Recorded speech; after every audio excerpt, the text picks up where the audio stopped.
Okay, so here we are. So where we're at today, if you can figure it out, is it's the last stop on the river before you hit the canyon and before you hit Ski Lake, if you know where that is or find out where that is. Last we read, we found out about Eddie's father, and Ruby, who the pier is named after, is Eddie's third person in heaven, and she said that she's here to tell him why his father died. When Eddie was a teenager, if he ever complained or seemed bored with the pier, his father would snap, "What, this ain't good enough for you?" And later, when he suggested Eddie take a job there after high school, Eddie almost laughed, and his father again said, "What, this ain't good enough for you?"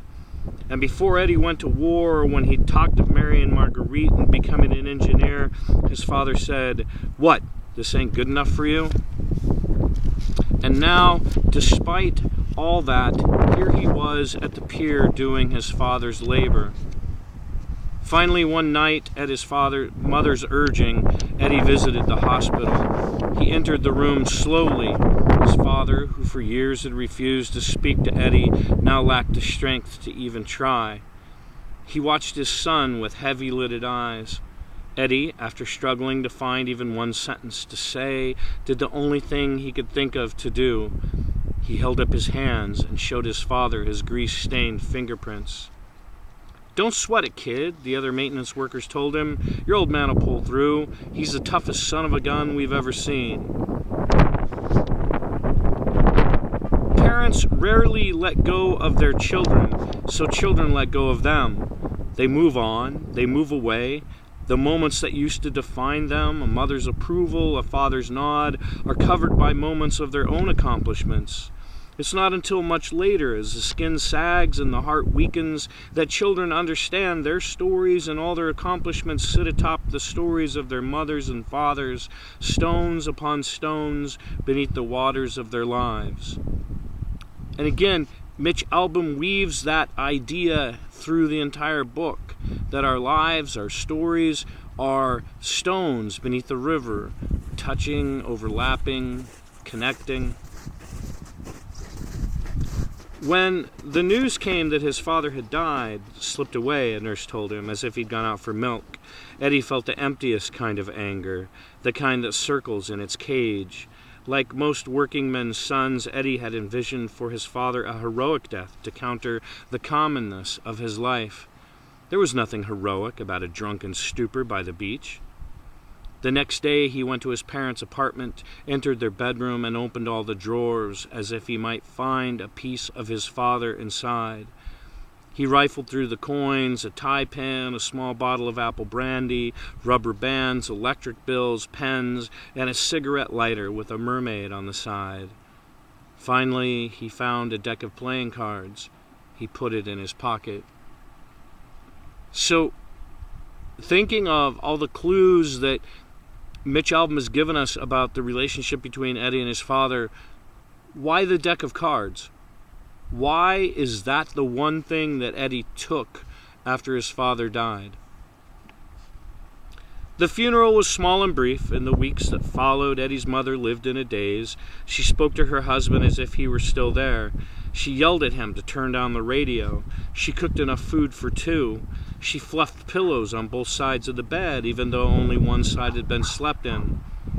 One night, Eddie saw her stacking dishes on the countertop. "Let me help you," he said.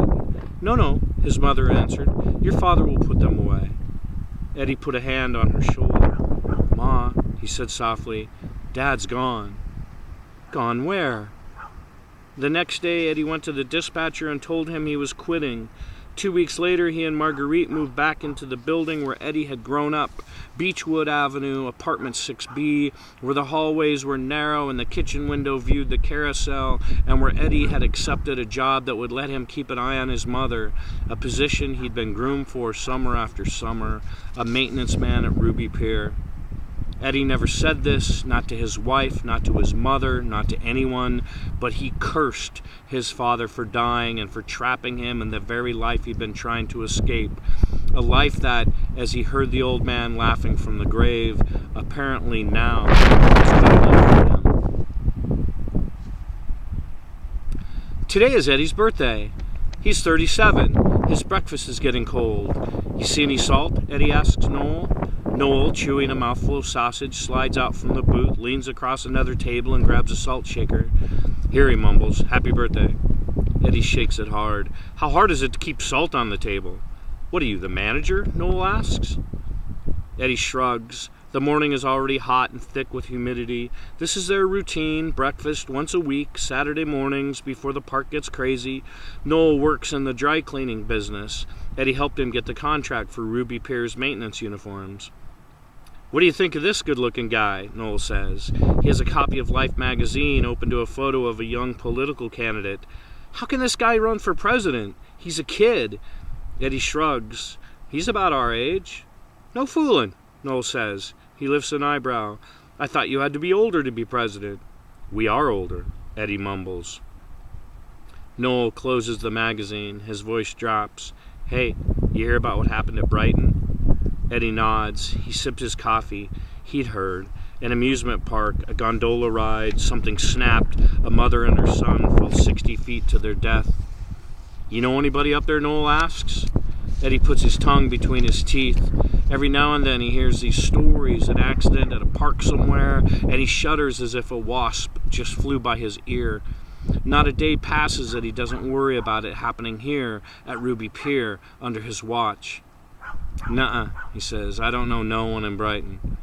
He fixes his eyes out the window as a crowd of beachgoers emerges from the train station.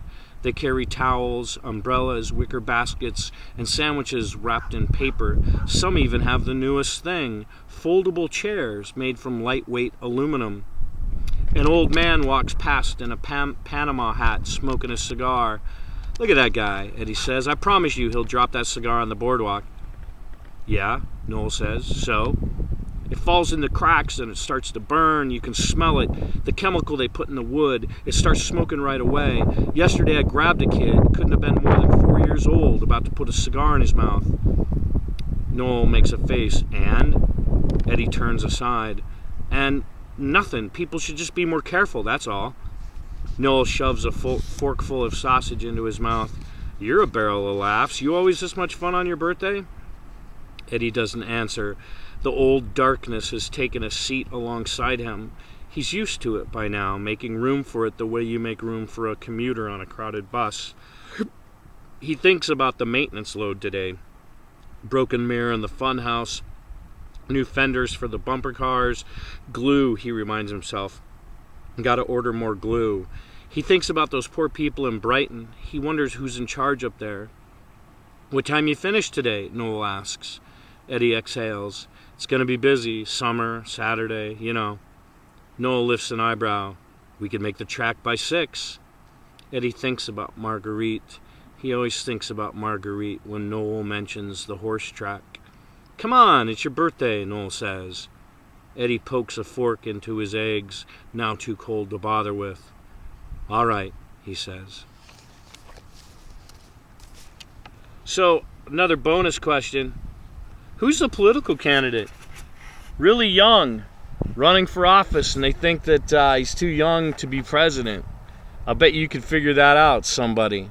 But in the meantime, look at this.